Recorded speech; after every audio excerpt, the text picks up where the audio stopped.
Os destaques da semana entre os julgamentos do plenário do Supremo Tribunal Federal. Você confere aqui na TV Justiça. É o Plenárias que já começou.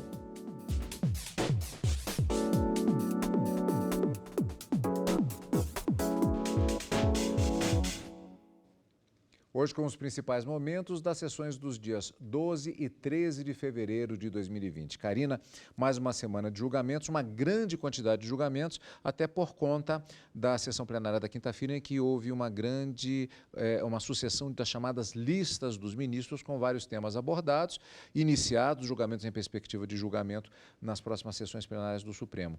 Mas eu diria... Pergunto se você concorda, que os destaques principais ficaram mesmo na sessão da quarta-feira, com tema relacionado à questão tributária e um outro também que revela uma certa curiosidade, um tema interessante discutido e que afeta a perspectiva do ponto de vista da legislação penal com relação à Carteira Nacional de Habilitação e motoristas profissionais. Alguns dos destaques da semana.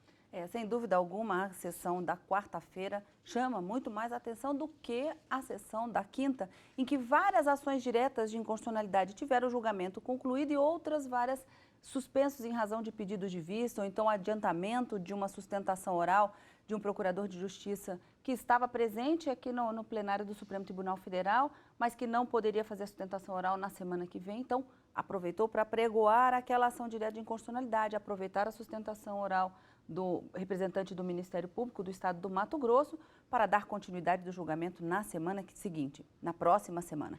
Mas, sem dúvida alguma, na quarta-feira, temas de grande repercussão foram decididos, como, por exemplo, a imunidade tributária que era estendida apenas a empresas que poderiam exportar diretamente para compradores no exterior e que estariam imunes a determinadas contribuições previstas em uma norma da Receita Federal, foi estendida também para pequenos e médios empresários que, de acordo com a instrução normativa da Receita Federal, estavam fora dessa possibilidade, dessa imunidade. Os ministros consideraram uma violação ao princípio da isonomia, garantir essa imunidade para uns e não para outros.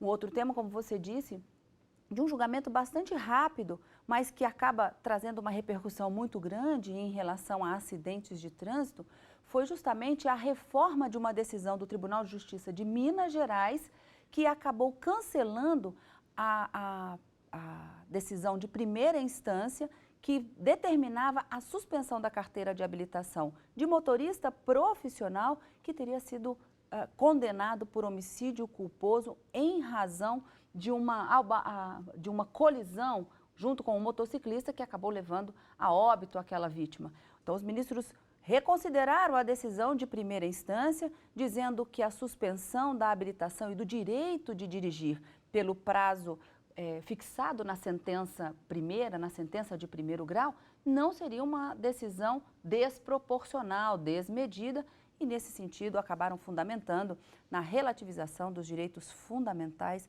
que todo cidadão tem.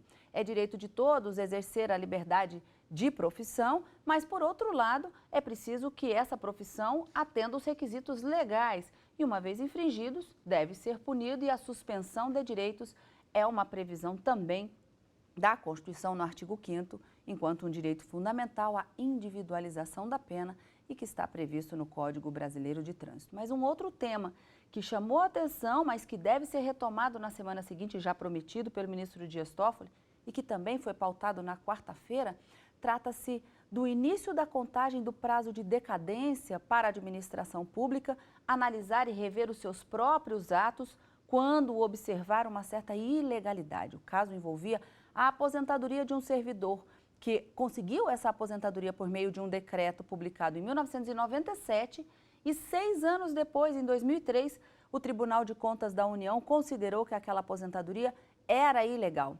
A grande discussão no plenário é saber se a decisão do Tribunal de Contas da União, 6 anos após o decreto de aposentadoria, pode valer, é válido e conta-se a partir, esse prazo de 5 anos previsto na legislação conta-se a partir da data de ingresso do processo no tribunal, ou se operou-se a decadência, o prazo de 5 anos para a administração rever já se passou e, portanto, deve prevalecer o decreto de aposentadoria desse servidor. Esse é um tema que na semana seguinte deve ser retomado no plenário na sessão na parte da tarde da quarta-feira, já que na semana seguinte, né, Cadu, nós teremos 3 sessões no plenário do Supremo Tribunal Federal, quarta pela manhã, quarta à tarde e na quinta-feira à tarde. Karina, ainda nesta edição do nosso programa Plenárias de hoje, nós teremos uma homenagem que foi feita na sessão plenária ao professor Damásio de Jesus, que faleceu exatamente na quinta-feira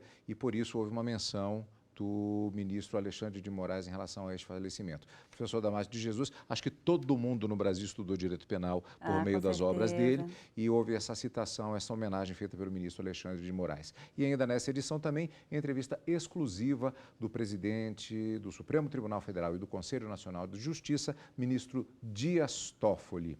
E vamos voltar à sessão plenária da quarta-feira, dia 12. Processo sobre a suspensão da Carteira Nacional de Habilitação. Os ministros deveriam decidir se motorista profissional condenado por homicídio culposo, quando não há intenção de matar, deve ou não ter a habilitação suspensa quando o fato tenha sido decorrência de acidente de trânsito. Antes de rever como foi o julgamento, vamos saber um pouco mais sobre o tema na reportagem de Fernanda Porto. O plenário virtual do Supremo Tribunal Federal reconheceu a repercussão geral do tema. A discussão de que se motorista profissional condenado por homicídio culposo na direção deve ou não ter a habilitação suspensa foi apresentada pelo Ministério Público de Minas Gerais. O MP mineiro recorreu ao STF depois que o Tribunal de Justiça de Minas retirou a condenação de motorista profissional por entender que fere a Constituição. O entendimento foi o de que inviabiliza o direito ao trabalho, essencial para o sustento da família dele. O relator do recurso é o ministro Luiz Roberto Barroso. A Procuradoria-Geral da República emitiu parecer pela aceitação do recurso. Mas por unanimidade, os ministros do Supremo decidiram que motorista profissional condenado por homicídio culposo no envolvimento de acidente de trânsito pode sim ter o direito de dirigir suspenso. O plenário também julgou uma norma da Receita Federal que suspendeu a isenção de tributos para exportações intermediadas por empresas. Os ministros retomaram o julgamento conjunto de 2 processos, uma ação direta de inconstitucionalidade e um recurso extraordinário a respeito de imunidade tributária em exportações feitas por intermédio de outras empresas, as chamadas tradings. No primeiro, a Associação do Comércio Exterior do Brasil questiona uma instrução normativa da Receita Federal de 2009 que excluiu a isenção de contribuições, nesse caso, de exportações indiretas. No segundo, se discutiu uma decisão do Tribunal Regional Federal da Terceira Região, em São Paulo, que entendeu que a exclusão era constitucional. Os ministros Alexandre de Moraes e Edson Fachin votaram pela inconstitucionalidade das normas da Receita. A ideia da previsão da imunidade foi permitir que os produtos nacionais, cuja finalidade seja a exportação, que os produtos nacionais se tornem mais competitivos, contribuindo assim para a geração de divisas, para o desenvolvimento nacional, desenvolvimento da indústria nacional, geração de divisas e, obviamente, uma tributação exagerada nesses produtos, ou uma tributação que torne-os menos competitivos, simplesmente retiraria do mercado internacional. A Constituição, obviamente, e nem é matéria constitucional, não estabeleceu e não deveria realmente ter estabelecido quais as hipóteses. O que estabeleceu a Constituição? O produto, ao ser exportado, cuja finalidade é exportação, não pode ser tributado nessas hipóteses. Incide o artigo 149, parágrafo 2º, inciso 1º. Ou seja, a regra da imunidade, a interpretação, ao meu ver, mais condizente com a Constituição, a interpretação que leva em conta a finalidade da norma constitucional, e eu diria a razão e finalidade da norma constitucional, a regra diz respeito a não permitir essa tributação a receitas derivadas das exportações, que visam a exportação. Realço a premissa segundo a qual a desoneração dos tributos que influam no preço de bens e serviços deve estruturar-se em formato destinado à garantia do objeto, como já afirmei e reitero, e por isso acolho os argumentos que, em meu modo de ver, são consentâneos com a sistemática normativa e especialmente de índole constitucional e que constam do parecer apresentado da lavra do eminente professor Paulo de Barros Carvalho e que reproduzo no voto. Por isso, senhor presidente, com essas breves observações, o voto mais alongado irei juntar, mas reitero que acompanho integralmente e creio que esta compreensão vem capitaneada pela relatoria do eminente ministro Alexandre de Moraes em controle concentrado e constitucionalidade e aqui no controle difuso na sede desse recurso extraordinário, nada obstante submetido à relevância da sistemática geral, eu estou conhecendo do recurso extraordinário para dar provimento ao recurso com a finalidade de reformar o acórdão recorrido e conceder a ordem mandamental, assentando a inviabilidade de exações baseadas nas restrições presentes no artigo 245, parágrafo 1º e 2º da Instrução Normativa 3 de 2015, no tocante às exportações de açúcar e álcool realizadas por intermédio de sociedades comerciais. E, por isso, para efeito da repercussão geral, propõe-se que a deliberação, caso vá eventualmente nesse sentido, assente que a norma imunizante contida no inciso 1º do parágrafo 2º do artigo 149 da Constituição da República alcança as receitas decorrentes de operações indiretas de exportação caracterizadas por haver participação negocial de sociedade exportadora intermediária. É como voto, senhor presidente. O entendimento pela manutenção da isenção tributária para quem exporta por intermédio de empresas trading foi unânime. A decisão passa a valer como referência para julgamentos em casos semelhantes. Logo depois, os ministros passaram a analisar o recurso extraordinário do Ministério Público de Minas Gerais contra a decisão do Tribunal de Justiça Mineiro, que mudou decisão de primeira instância, que suspendeu o direito de dirigir de motorista profissional condenado por matar um motociclista no trânsito. O TJ de Minas Gerais entendeu que a suspensão da habilitação afetaria o direito ao trabalho do motorista. Mas o Ministério Público de Minas Gerais defendeu a reforma da decisão pelo STF por entender que não existe, na lei, diferença entre o motorista profissional e amador. Está amparado pelo maior desvalor da conduta negligente que se deve debitar ao motorista profissional. Porque dele se exige maior preparo, eles têm que fazer cursos de aperfeiçoamento rotineiros para manter a habilitação, e eles vivem boa parte da vida deles no trânsito. O relator, ministro Luiz Roberto Barroso, aceitou o recurso do MP pela reforma da decisão do TJ Mineiro. Ele entendeu que o direito ao trabalho não é absoluto. Ainda de acordo com Barroso, a lei deve individualizar a pena, como fez o Código de Trânsito Brasileiro.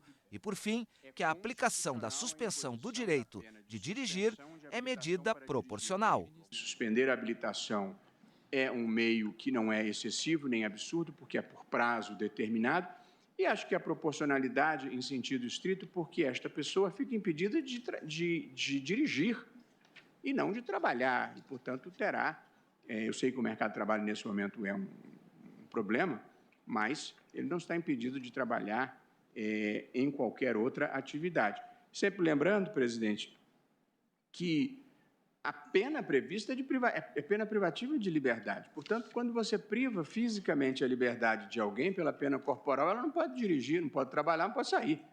Portanto, aqui nós estamos falando de um mínus em relação à pena privativa de liberdade.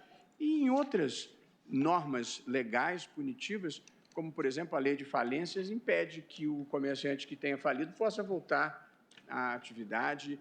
E, portanto, não vejo nada que fuja à razoabilidade nesta decisão, presidente, e por essa razão, e não preciso me aprofundar, a menos que algum colega tenha visão diferente e queira ampliar o debate, eu apenas estou concluindo com uma tese bem simples que diz: é constitucional a imposição da pena de suspensão de habilitação para dirigir veículo automotor ao motorista profissional condenado por homicídio culposo no trânsito. Essa é a proposta, presidente, é como voto. Por unanimidade, os ministros acompanharam o voto do ministro relator Luiz Roberto Barroso. No final, foi aprovada a tese que considera constitucional a aplicação de pena de suspensão da Carteira Nacional de Habilitação para motoristas condenados por homicídio culposo. Esses dois temas foram encerrados na sessão plenária da quarta-feira. Mas um outro tema que voltou ao plenário, que é o prazo de 5 anos para que a administração pública reveja os respectivos atos, ele voltou ao plenário na sessão da quarta e terá continuidade. Este é um assunto para Carina Zucolotto daqui a pouco, quando voltarmos no segundo bloco do nosso programa Plenárias, com os destaques da semana no plenário do Supremo Tribunal Federal.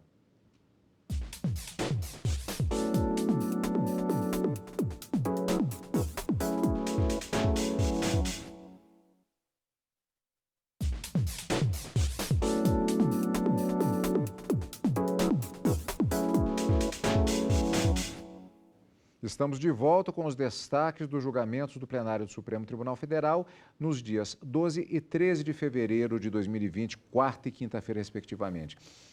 Normalmente iremos para a sessão de quinta-feira, já nós veremos daqui a pouco neste segundo bloco, mas ainda há uma questão da sessão plenária da quarta, dia 12, porque tivemos o retorno do tema relacionado aos 5 anos de prazo para a administração pública rever os respectivos atos, que é um tema que já havia sido iniciado, voltou ao plenário e deverá ter continuidade nas próximas semanas. Exatamente, trata-se de um recurso extraordinário da relatoria do ministro Gilmar Mendes, que foi iniciado o julgamento em outubro de 2019, quando então o ministro Gilmar Mendes e o ministro Alexandre de Moraes votaram no mesmo sentido. O que eles decidiram naquela ocasião?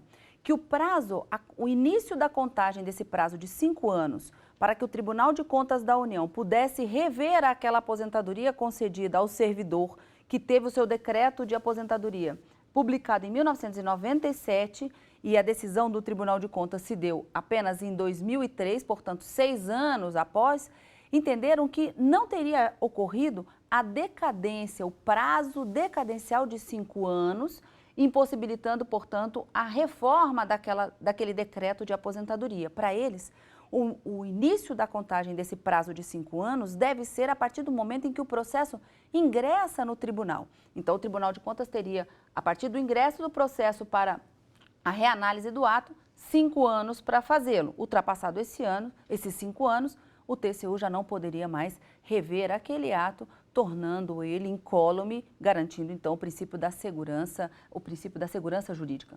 Mas veja, nessa semana, na quarta-feira, o ministro Edson Fachin foi o primeiro a votar, porque em outubro do ano passado o julgamento havia sido suspenso depois do voto do ministro Alexandre de Moraes e nessa semana retomado com o voto do ministro Edson Fachin, que acabou abrindo uma divergência. Para o ministro Edson Fachin, deve ser contado como marco inicial desses 5 anos para que a administração pública possa revisar e anular esse seu ato, a data da publicação do decreto de aposentadoria, o que no caso concreto já teria extrapolado, já que ultrapassados os 6 anos, e ele disse, salvo, essa é a data, esse é o marco inicial que deve ser adotado, salvo se houver comprovação de má-fé.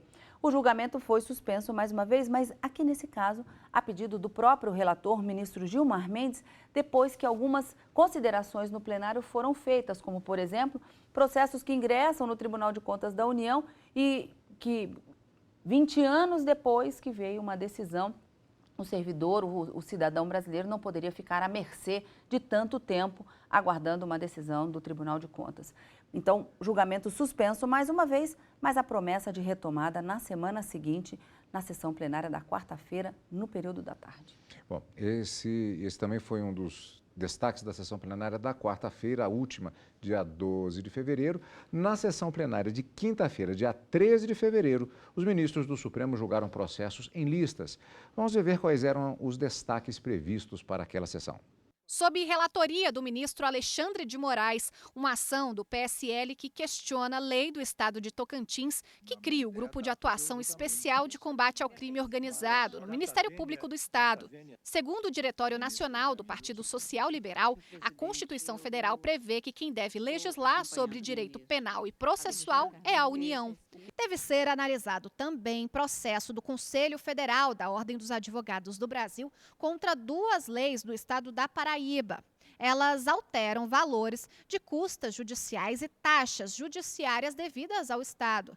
De acordo com a OAB Federal, as normas violam princípios constitucionais, como o do acesso à justiça, da ampla defesa, da proporcionalidade e da razoabilidade. O relator do caso é o ministro Edson Fachin. Já o ministro Luiz Roberto Barroso é relator de outra ação de autoria do Conselho Federal da OAB. A ordem questiona uma lei do Mato Grosso que responsabiliza advogados que têm clientes com dívidas tributárias. O argumento é de que o profissional da advocacia faz defesas com base em informações e documentos fornecidos por quem contrata e, por isso, seria desproporcional que ele seja responsabilizado por eventuais débitos. E vamos conferir o que foi julgado na sessão plenária da quinta-feira. O plenário do STF decidiu que o governo da Bahia pode descontar fundo de combate à pobreza de dívida com a União. Os ministros também iniciaram o julgamento do recurso de um vereador do interior de São Paulo. Ele foi condenado a pagar indenização por danos morais à servidora pública.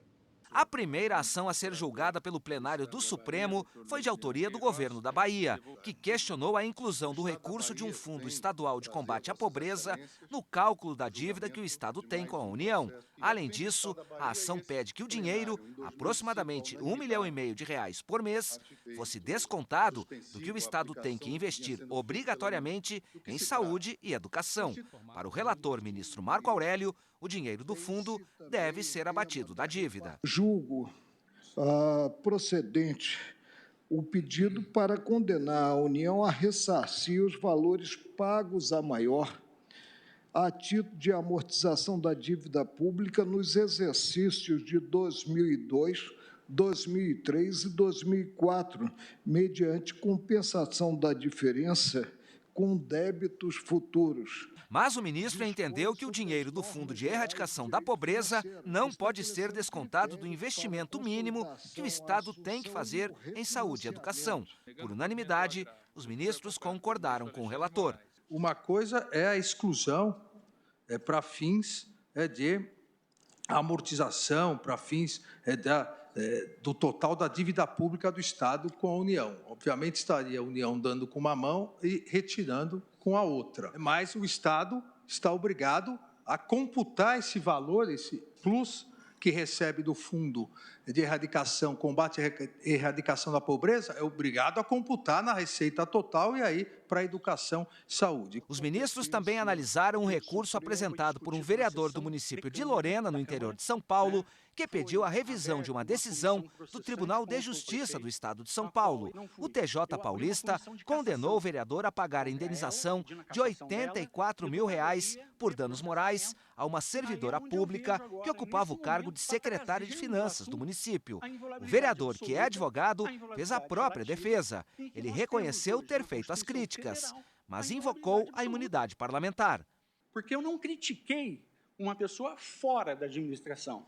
A crítica foi ao prefeito, em que eu chamei de ladrão, porque ele era um médico, que eu não entendia como é que era um médico. Contratava-se uma pessoa que não preencheu os requisitos para ser secretário de Finanças. Relator do recurso, o presidente da Corte, ministro Dias Toffoli, ressaltou que o Supremo já havia decidido que, ao contrário dos deputados federais, estaduais, distritais e senadores, os vereadores não têm imunidade total, apenas parcial.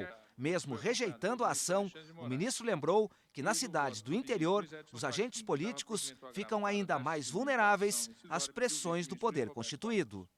Talvez onde mais se precise de uma imunidade material para permitir uma oposição mais livre, para dar voz àqueles que não têm voz na minoria, essa Suprema Corte relativizou para os vereadores a imunidade material, dizendo que, no caso dos vereadores, só seria aquela manifestação feita especificamente na tribuna da Câmara de Vereadores. Mas o ministro Alexandre de Moraes divergiu do relator. Para o ministro, a manifestação por ter ocorrido dentro da Câmara Municipal garantiu a imunidade parcial do vereador. Ele foi seguido no voto pelos ministros Luiz Edson Fachin, Luiz Roberto Barroso e Rosa Weber. Já o ministro Luiz Fux pediu vista e o julgamento foi interrompido. E também durante a sessão, o ministro Alexandre de Moraes prestou uma homenagem ao professor Damásio Evangelista de Jesus, que morreu na quinta-feira aos 84 anos. Fazer, antes de começar o voto, um registro aqui pelo falecimento do professor Damásio Evangelista de Jesus, hoje em São Paulo, aos 84 anos, ilustre membro do Ministério Público de São Paulo, promotor, procurador de justiça, um dos grandes penalistas brasileiros, um dos juristas mais citados nessa casa, com quem eu e o ministro Celso de Mello tivemos a honra não só de privar da amizade, da parceria no Ministério Público, mas também ambos, ministro Celso, antes, depois eu, lecionamos aulas de Direito Constitucional no curso do professor Damásio. Então, quero aqui só deixar esse importante registro. Portanto, registro feito na sessão plenária da última quinta-feira, dia 13 de fevereiro de 2020.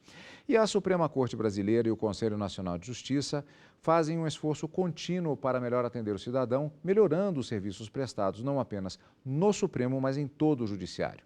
O presidente do Supremo Tribunal Federal e do Conselho Nacional de Justiça falou com exclusividade à TV Justiça sobre os últimos dados que revelam os resultados desses esforços. Ministro, temos podido acompanhar o desenvolvimento de diversos instrumentos que têm sido criados para agilizar o atendimento ao cidadão, como, por exemplo, o chamado plenário virtual e dispositivos que têm sido discutidos, gerando efeitos, inclusive, no plenário físico. É um processo que está em formação. O senhor acredita que isso pode manter esse processo de mudança pode ser mantido, inclusive se acelerando esses dispositivos para que haja cada vez mais um melhor atendimento ao cidadão, ao chamado jurisdicionado? Todo modelo que inova, para ele ter sucesso, ele tem que ir aos poucos. Lembre-se das urnas eletrônicas. Elas começaram inicialmente como um teste em alguns municípios, no ano de 1994, depois no ano de 1996, que foram eleições municipais em 1/3 do país. Em 1998, nas eleições gerais, 2/3 do país, e apenas em 2002, todo o país usou urna eletrônica. Ou seja, um processo de modernização que foi feito aos poucos. A criação do plenário virtual teve sucesso exatamente por isso também. Ela se iniciou com um instituto novo, de se dar repercussão geral aos recursos extraordinários. Depois se ampliou para os agravos internos e agora foi ampliado para julgamentos de mérito, que inclui inclusive o controle direto de constitucionalidade, as ações que chamamos de controle abstrato, e com isso dando uma maior eficiência na prestação jurisdicional. Foram mais de 200 casos julgados em 3 meses no plenário virtual, não é pouca coisa. Com julgamentos de mérito, fora aqueles outros de agravos, que o número é muito maior. A entrevista completa você confere no Jornal da Justiça, segunda edição, da próxima segunda-feira. Agora, eu gostaria de perguntar para a Karina, ainda relativo ao tema plenário virtual. Muita gente talvez até não conheça exatamente o que é isso, e nós tivemos um envolvimento direto com essa questão na quarta-feira da semana anterior. Eu digo anterior porque o programa ele estreia no sábado, com relação aos destaques da semana, mas ele é reprisado durante a semana. Exato. Então, na quarta-feira anterior a essa, que nós vimos a cobertura completa agora, nós tivemos um tema que estava no plenário virtual, mas houve um pedido de destaque, salvo engano, do ministro Edson Fachin, se eu não estou enganado, e automaticamente isso fez com que o tema fosse ao plenário físico, esse que nós acompanhamos sempre. Inclusive, houve um debate sobre se a votação, se o julgamento ele deveria ser retomado do ponto em que estava no plenário virtual, com votos já apresentados, ou se ele seria retomado desde o início, inclusive com a apresentação de sustentações orais. Que dinâmica é essa? O que é o plenário virtual? Esse plenário virtual ele é criado justamente para dar a celeridade processual que a própria Constituição exige. Então, ele vem nesse sentido, como o ministro Dias Toffoli disse, a princípio ele foi criado para que os ministros pudessem analisar a repercussão geral, o cabimento dos recursos extraordinários, mas ele acabou evoluindo para hoje já poder ser utilizado para que os ministros possam votar, inclusive em ações de controle concentrado de constitucionalidade, ações diretas de inconstitucionalidade, ações declaratórias, arguição de descumprimento de preceito fundamental, medidas cautelares, enfim. Mas na semana passada, efetivamente, houve essa peculiaridade. O ministro, ele pode, durante o voto dele, enquanto ele vota no plenário virtual, ele pode, por alguma circunstância que ele entende que deve haver uma deliberação maior, pedir destaque daquele julgamento para que ele saia da discussão virtual e venha para o plenário físico. O julgamento já havia sido iniciado no plenário virtual e a questão era, a partir do momento em que ele sai desse ambiente virtual e vem para o plenário físico, deve ser dado continuidade a partir dos votos que já foram proclamados ali no ambiente virtual, ou deve ser reiniciado o julgamento, possibilitando inclusive a sustentação oral dos advogados. E nesse sentido, acabou fazendo maioria no plenário. Reiniciando o julgamento, o voto, a apresentação do relator foi feita novamente, o advogado pôde sustentar da tribuna e o julgamento prosseguiu. Então, são situações assim que, embora o julgamento seja virtual, é possível que ele venha para o plenário físico e que os advogados façam também a sustentação oral. Termo, portanto, que vamos ouvir muito mais vezes no plenário do Supremo Tribunal Federal. Agora, Karina, portanto, encontro marcado com mais julgamentos do plenário do Supremo Tribunal Federal na próxima semana. E bom lembrar que para a semana que vem serão 3 sessões plenárias, na quarta pela manhã e à tarde e na quinta-feira à tarde. E a gente se encontra também no final de semana com plenárias. Obrigado pela sua companhia, como sempre. E continue conosco aqui na TV Justiça.